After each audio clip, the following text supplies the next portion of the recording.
السلام علیکم ورحمۃ اللہ وبرکاتہ۔ آج کی اس ویڈیو میں ہم خواجہ غریب نواز کے سفر کے بارے میں جانیں گے۔ خواجہ معین الدین چشتی کی پیدائش سجستان یعنی موجودہ سیستان فارس میں 1141 میں ہوئی تھی۔ وہ ایک نیک اور پڑھے لکھے گھرانے سے تھے اور دونوں طرف سے ان کا سلسلہ پیغمبر محمد صلی اللہ علیہ وسلم سے ملتا تھا۔ کم عمر میں ہی ان پر غم کا پہاڑ ٹوٹا۔ جب وہ 15 سال کی ہوئی تو ان کے والد اور والدہ دونوں انتقال کر گئے۔ انہیں وراثت میں صرف ایک باغ اور ایک چکی ملی۔ کم عمر ہونے کے باوجود وہ اپنی زمین کی دیکھ بھال پوری نیکی اور لگن سے کرتے تھے۔ ایک دن جب وہ اپنے باغ میں تھے تو ایک مشہور درویش ابراہیم کندوجی ان کے باغ میں آئے۔ معین الدین صاحب نے ان کی روحانی عظمت کو پہچانتے ہوئے انہیں انگور کا ایک گچھا پیش کیا۔ درویش نے بچے کی سچائی سے متاثر ہو کر انگور کا ایک دانہ چبایا، پھر دوسرا چبایا اور اس بچے کے منہ میں رکھ دیا۔ یہ جادوئی عمل ایک نیا موڑ ثابت ہوا۔ فوراً معین الدین صاحب کے دل میں ایک نورانی روشنی بھر گئی اور دنیاوی پردہ ان کی آنکھوں سے ہٹ گیا۔ انہوں نے اپنی وراثت بیچ دی، پیسے غریبوں میں تقسیم کیے اور ایک سچے مرشد یعنی روحانی رہنما کی تلاش میں نکل پڑے۔ ان کی تلاش انہیں ہروان یعنی چشت افغانستان لے گئی، جہاں انہیں ان کے مرشد حضرت خواجہ عثمان ہارونی ملے۔ 20 سال تک معین الدین صاحب نے پوری لگن سے اپنے مرشد کی خدمت کی۔ انہوں نے ان کے ساتھ حج کے لیے مکہ کا سفر کیا اور پوری اسلامی دنیا کے عظیم مرکزوں کا دورہ کیا۔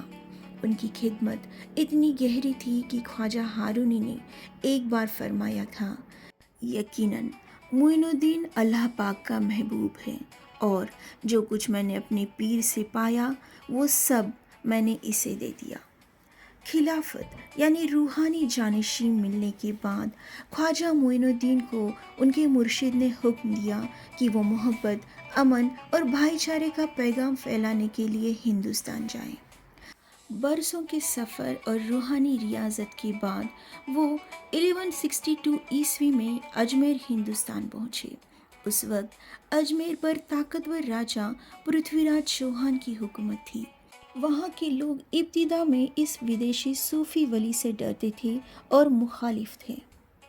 خواجہ صاحب اور ان کا چھوٹا سا گروپ انا ساگر جھیل کے کنارے خاموشی سے بیٹھ گئے۔ وہاں کے کچھ لوگوں نے نئے آئے ہوئے ولی کی روحانی طاقت سے ڈر کر انہیں بھگانے کی کوشش کی، یہاں تک کہ ان کے کنویں میں زہر بھی ملا دیا۔